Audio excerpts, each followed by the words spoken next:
Boa noite, voltamos a apresentar o Cultura Livre, o seu encontro semanal com a cultura mato-grossense. Hoje a gente vai falar de um festival de teatro que já tem na cena cuiabana há muitos anos, que é o Panorama de Artes da Cena, e que volta agora esse ano com força total aí para se integrar aos grandes festivais e está no nosso calendário de festivais de teatro mato-grossense. E para falar um pouquinho sobre esse festival Panorama de Arte da Cena 2024, a gente conversa com o Sandro Lucchesi, da Companhia de Teatro Mosaico, e a Priscila Mendes, que está com a gente também na produção desse festival agora em 2024. Boa noite, Sandro, bem-vindo ao Cultura Livre. Boa noite, Priscila. Bem-vindos, uma honra ter vocês aqui e falar de um festival tão importante, de uma companhia também tão importante, que é a Companhia Mosaico de Teatro, que a gente tem orgulho aí de estar com o Sandro, que pra gente é uma pessoa, assim, importantíssima para a cena mato-grossense e tá voltando com esse festival. Sandro, conta um pouquinho pra gente como que foi a sua ideia, né, de ter o panorama, é um panorama de artes da cena, envolve circo, teatro, várias expressões artísticas, ele já aconteceu e agora ele retoma esse fôlego aí para 2024. Bom, o Panorama ele volta a acontecer depois de 8 anos. E quando a gente pensou o festival lá em 2016, ele era um festival que já foi pensado para acontecer ao longo de um mês de programação, onde uma vez por semana nós teríamos espetáculos, né, de artes da cena em todas as linguagens acontecendo num equipamento cultural de Cuiabá. E ali já o festival ele tomou uma grande proporção, porque eram muitos grupos, muitas linguagens, em um tempo curto, um orçamento pequeno, mas a gente conseguiu, naquela época, fazer 60 apresentações ao longo de um mês. 2 meses e meio. 2 meses e meio, bem lembrado, Priscila. Então, foi uma programação extensa e cerca de 450 artistas foram envolvidos nessa primeira versão. E lá, já em 2016, foi um festival que nasceu com a intenção de ficar. Então, passado esses anos todos, né, dificuldades, falta de incentivo, pandemia, acho que uma série de coisas aí contribuíram para que atrapalhasse a nossa retomada. Mas acho que a gente está feliz, porque a gente também retoma o festival no momento em que a cultura, né, vive uma retomada no país. E graças, inclusive, já começando a dar os créditos devidos, né, graças aos recursos da Lei Paulo Gustavo, Ministério da Cultura, é que a gente está tendo aí esse fôlego para retomar um festival que a gente acredita, sim, que vem para ficar e marcar presença e gerar emprego. Eu acho que essa é a coisa mais importante para todos nós. Realmente gera muito emprego, né? Tanto para as companhias, que quem está nos bastidores e está por trás disso. Priscila estava com você também no primeiro, né? Era assessoria de imprensa. Conta pra gente, Priscila, como que foi fazer parte, né, do primeiro panorama, o que você viu, e agora está fazendo a curadoria e está junto realmente dentro do projeto, não só como assessora, né? A maior beleza do Panorama de Artes da Cena, como o próprio nome propõe, trazer para o público a multiplicidade de linguagens possíveis na cena, né? Quando o pessoal pensa em cena, pensa no teatro como se fosse uma coisa só, aí pensa no circo também, na dança, e são expressões artísticas muito diversas, né? E lá já houve toda essa contemplação, naquele formato, era feito exclusivamente no Teatro da UFMT, e dessa vez já está tomando a cidade, se amplia e chega a centros culturais, a pontos de cultura, a teatros tradicionais, para ocupar Cuiabá. É importante dizer que a Lei Paulo Gustavo, o edital que a gente foi contemplado é do município, então a gente vai ocupar Cuiabá com muita arte e várias formas de se expressar enquanto circo, enquanto teatro. Então tem teatro de sombra, teatro infantil, musical, uma forma, muitas expressões, e enquanto dança também, com um critério muito interessante do Teatro Mosaico, né, da proposta da companhia, que é sempre colocar no centro a periferia, né? Então, quando você pensa em dança, você vai pensar no street dance, você vai pensar no ballroom, em pensar em diversidade. E, então, isso é muito marcante e foi muito interessante que, como você disse, eu trabalhei à época como assessora de imprensa e essa parceria nossa nunca rompeu e a gente acabou desenvolvendo coisas mais voltadas para a produção cultural e agora a gente já está mais ativamente no planejamento também. Que gostoso ver isso, ver essa amizade aí que há longos anos e que dá frutos para a cultura também. E eu sei que conversando com o Sandro nos bastidores, a preocupação sempre foi chegar nas periferias, levar até lá, porque tem muita tirar a arte só do centro, né, e chegar até os lugares. Então, Sandro, o que você está pensando nesse panorama agora de 2024 para estar alcançando a periferia, para estar indo à margem mesmo da cidade e sair um pouco do centro? Eu acho que uma coisa que talvez seja um dos diferenciais e que marca o panorama é que ele é pensado para acontecer, inclusive, durante a semana, em horários escolares, porque o grande alvo nosso é o público em formação. Eu acho que, como produtor cultural, e para não ficar aí, né, reclamando que cadê o público não quer consumir teatro. Não, o público consome teatro, desde que a gente dê as condições. Então a gente batalha hoje para fazer a busca ativa, para trazer a escola dentro do equipamento cultural, ou como vamos fazer agora. Vamos para uma praça no Jardim Vitória, vamos para o Pedra 90, vamos para o Parque Geórgia. Então a gente vai estar aí, né, em vários lugares da cidade. Eu acho que essa é a questão, é não só pensar na periferia lá, não, mas é levar produtos culturais de qualidade para esses públicos. Né? Dar condições para que as escolas venham até os equipamentos culturais.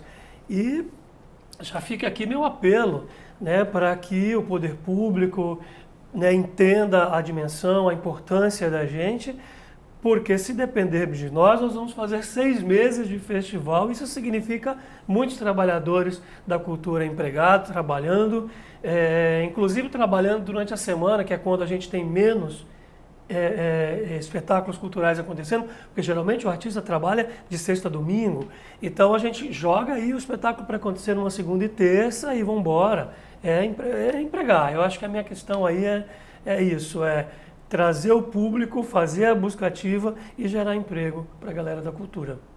Muito bom. O Sandro, esse ano são quantos espetáculos que vão acontecer e qual é a diversidade? Vai ter dança, infantil, adulto? Você falou em agendamento escolar, já está mensurado mais ou menos quantas escolas também você vai conseguir alcançar?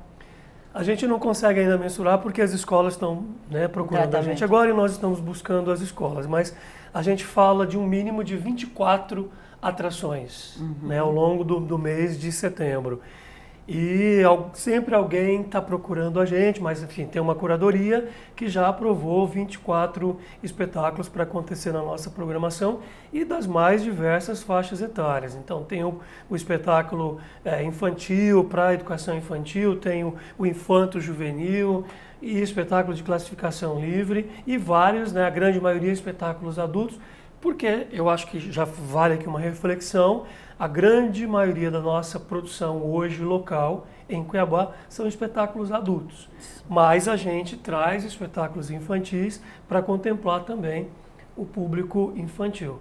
Então já posso até falar, né, nós temos aí 2 grandes espetáculos infantis, um do próprio Teatro Mosaico, que é a Retomada do Pequeno Príncipe, é o espetáculo mais recente que a gente concebeu, e vamos ter mais uma versão esse ano, já teve no Panorama 1, que foi o Rei Leão, mas agora tem aí uma grande produção do Rei Leão que está sendo realizada em Lucas do Rio Verde, no Grupo Arte Viva, que também vem para cá para fazer parceria conosco, com a Prefeitura de Lucas do Rio Verde, trazendo o grupo para se apresentar no Panorama.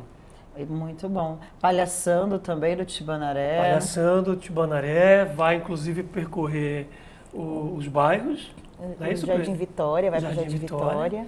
Nós temos também contação de histórias com a Alice Oliveira, né, que também é uma ideia de trazer essa expressão, que é a contação de histórias, de uma forma muito próxima das crianças, né? A criançada toda sentada pertinho.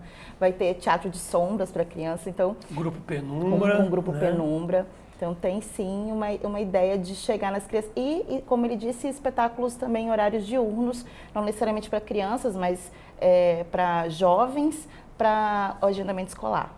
E vai ter também musicais, né, com o Brother? Ah, sim, tem aí os 10 anos do Brother, que está somando com a gente nesse festival. Né, eles vão fazer o espetáculo de 10 anos da companhia, mas ao longo da programação eles vão aparecer com pequenos trechos de musicais que eles fizeram esse ano todo. Eu vou aproveitar e já fazer um convite para vocês que estejam assistindo, que conhecem as pessoas que trabalham em escolas, que estejam na educação, entrem em contato com a equipe do Panorama de Artes da Cena, acesse o nosso Instagram, @Panorama de Artes da Cena e, enfim, a gente tem aí total interesse em receber o maior número de estudantes da rede pública. É só nos achar aí que a gente vai trazer todo mundo para dentro do teatro. Com certeza. E Priscila, quais são os teatros que o Panorama de Artes da Cena vai estar ocupando? Fora também os espaços culturais, né, que vai estar sendo contemplado aí com a presença do Panorama de Artes da Cena. Eu vou aproveitar meu lugar de jornalista para não te entrevistar, porque esse lugar é seu, mas dizer que a Elo Godoy também compõe a curadoria, também compõe a organização, então estamos aqui os 3 parceiros nesse projeto. O projeto é idealizado por Sandro e nessa edição nós estamos aí. Então, também trazer você, não só como entrevistadora, mas como parte disso. E além desses espaços que nós citamos, né, a Praça do Jardim Vitória, a Biblioteca Comunitária do Parque Geórgia, esses pontos de cultura, o Casarão das Artes, lá no Pedra 90. No Pedra 90, o Céu da Cultura, nós também estaremos em 2 teatros tradicionais, que é o Cine Teatro Cuiabá, um grande parceiro nessa edição, que nós vamos utilizar tanto o espaço do palco como a Sala Anderson Flores, dependendo do formato do espetáculo, dependendo do espetáculo e da companhia. Nós também temos o Teatro do Cerrado Zumira Canavarros. Queremos aproveitar, inclusive, que a abertura no Teatro Zumira Canavarros agora, dia 27 de agosto, terça-feira que vem, justamente para que a gente consiga agregar o maior número de pessoas no mesmo espaço, quando teremos 3 apresentações artísticas, né, além desse momento especial da abertura, né, esse abraço. Então, o Teatro do Cerrado Zumira Canavarros também terá 2 dias de apresentações, agora no começo, como abertura, e lá no final. Então, e temos também espetáculo na Casa do Centro, espetáculo na Casa Cuiabana, espetáculo no Espaço Roda. Então, é pensar mesmo as expressões em vários espaços, conforme cada espaço compõe, conforme a nossa necessidade de chegar no público, né? Então, às vezes precisa de uma caixa cênica, às vezes precisa de uma plateia, né? Então, está muito diverso mesmo. Muito bom. E, Sandro, são vários parceiros, né, do Mosaico ao longo dos anos. O Teatro Mosaico tem quanto tempo já de estrada? O Teatro Mosaico começa agora a caminhada para comemorar os 30 anos. Em 2025 a gente completa 30 anos. E é uma pergunta bem difícil, né? Porque 30 anos é... Muitos parceiros. Né? Mas tem parceiros... Quase meio século, né? Então, assim, muita gente passou pelo Teatro Mosaico e muita gente colabora conosco, seja abrindo as portas dos equipamentos, seja nos prestando um serviço. Enfim, é difícil falar, mas eu queria te chamar a atenção para uma outra coisa que você me lembrou agora, Elu, de parceria. Eu acho que uma das características que acho que é importante dizer isso para o público, né? Qual é o critério que a gente leva principalmente em conta para escolher um espetáculo? Bom, primeira coisa é a atualidade do espetáculo. Esses espetáculos que estão em cartaz na programação são espetáculos que estrearam, tem já uma estrada, mas a grande maioria desses grupos, desses artistas, são artistas que já estão aí ao longo dos anos trabalhando. Então a gente usou como parâmetro a questão da resistência. Então, se manter quanto grupo, batalhar para colocar um espetáculo em cartaz, fazer a manutenção, a circulação desses trabalhos, é uma das experimentar novas técnicas, novas linguagens, né? Então, eu acho que isso é uma coisa importante do público perceber. A diversidade de linguagens que a gente tem, né, contemplada no festival, e é exatamente isso. E uma coisa que a gente falou aí, vamos ocupar, e já falando lá para as pessoas já irem se preparando para a reta final, que é o nosso último dia, que vai ser uma grande programação, que vai ser no dia 28 de setembro. Né? Nós vamos ocupar o centro histórico da cidade, né? Com cortejo, com carnaval, com maracatu, com teatro de circo, com perna de pau, com palhaço, com palhaçaria. Enfim, então nós temos espetáculos aí de mamando a caducando, que é que a gente pode se dizer assim, para contemplar o maior número de pessoas possível, ser sim uma celebração e ocupar o centro histórico de Cuiabá com teatro, com dança, com circo, com fogo. Com muita arte. Literalmente pirofagia. Com certeza. E Sandro, tem uma parceira muito especial para você, que é a Elka, né, que vai estar com você nessa abertura, também com um espetáculo dela. Você poderia falar um pouquinho para a gente qual vai ser essa programação do dia 27, que são grandes artistas, né, que vão estar nessa abertura. Além da Elka, tem um espetáculo Verniz. Nós teremos uma abertura com grandes artistas de peso nesse festival, né, que é o Impróprio Coletivo, que a gente destaca aqui no primeiro momento, Dani Leite, Karina Figueiredo, enfim, né, que são duas atrizes que já trabalharam com Mosaico, inclusive, hoje seguem a sua vida, né, enquanto coletivo e são, né, com o espetáculo Verniz, que é uma produção muito arrojada, até arrisco dizer que é uma das coisas mais ousadas e arrojadas que a gente viu encenado em Cuiabá nos últimos anos. Então não percam, né, nessa próxima terça-feira, Verniz Náutico no Teatro Zumira Canavarros. Antecedendo essa reestreia, né, de Verniz, a gente tem uma performance que está sendo concebida para essa cerimônia de abertura, com um trabalho de nada mais, nada menos que Elka Vitorino, que para a gente é uma potência, né, de pesquisa, de dançarina, de bailarina, trazendo ali elementos e fragmentos da sua pesquisa que ela continua fazendo. E teremos também um fragmento de On-Broadway que vai estar ali fazendo, né, antecipando isso. E para receber esse público, fala você, Priscila, eu sei que você gosta muito desse coletivo. Nós temos o espetáculo Círculo de Mulheres, que a proposta é abençoar mesmo a nossa abertura, porque são 4 atrizes e as respectivas bonecas híbridas, num momento de expressão de várias culturas, inclusive, né, expressão do feminino, mas expressão de como que algumas culturas da América Latina pensam a fé, então nós temos representação de mulheres da América Latina, do que seria o imaginário da bruxa, né, do que nós temos da bênção, e vai acolher todo mundo nessa circulação no foyer do Teatro Zumira Canavarros. E o espaço é lindo, né? A gente vai ocupar todos os espaços do Zumira Canavarros, então assim, fica o convite para vocês aí de casa. Aliás, vocês que estão vendo, o Zumira Canavarros está aqui no nosso cenário. Né? É a foto aqui de trás. Exatamente. Olha que esse teatro é grande. É esse 700 lugares, Priscila. Queremos 769 pessoas nesse teatro. Bacana. A gente aguarda todo mundo lá com muita alegria em poder fazer aí um mês de festival. E Sandro, não para por aí. O Sandro sempre pensando coisa nova, inovando. Ele já tem coisas previstas para 2025, de pegar o Mato Grosso inteiro. Então conta pra gente quais são os próximos passos aí do Panorama de Artes da Cena. Bom, grupos relevantes do interior do estado, Teatro Face de Primavera, Algan de Campo Novo do Parecis, Teatro Experimental de Alta Floresta, a gurizada, enfim, que são vários, né, de Campo Verde, o teatro lá de Comodoro, enfim, só para a gente dar uma dimensão de que dos 4 cantos desse estado, né, lembrar de Barra do Garça, que também tem produção teatral, enfim.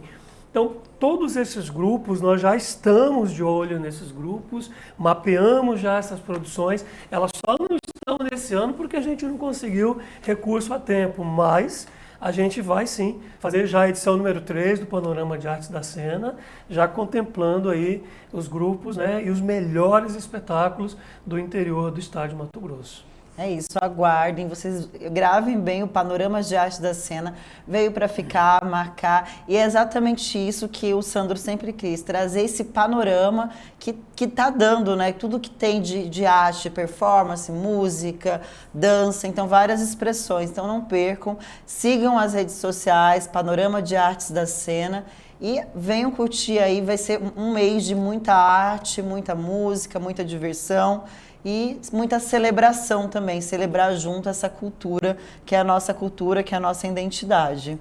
E entrada gratuita, hein? É importante dizer que, como nós falamos da importância do recurso público, de lei específica de incentivo, são mais de 20 espetáculos, todos com entrada gratuita. Nós vamos aí divulgar o Simpla para todo mundo retirar seu ingresso, garantir, porque tem espetáculos de tamanhos diferentes, né? Depende de que espaço, qual é a concepção dele. Então, marquem na cabeça, começa agora dia 27, vai até 29 de setembro, é um pouco mais de um mês, e nós queremos ocupar a cidade com muita arte e tudo de graça. Muito bom. Sandro, muito obrigado por vir aqui conversar com a gente mais uma vez. Priscila Mendes, que agora saiu de trás das câmeras e veio para frente, a primeira vez. Né? Eu tô sendo super estranha. Você saiu muito bem. Gente, muito obrigada. Uma honra estar com vocês nesse projeto e que ele venha para ficar e que a gente venha para somar aí também. Muito grata, valeu.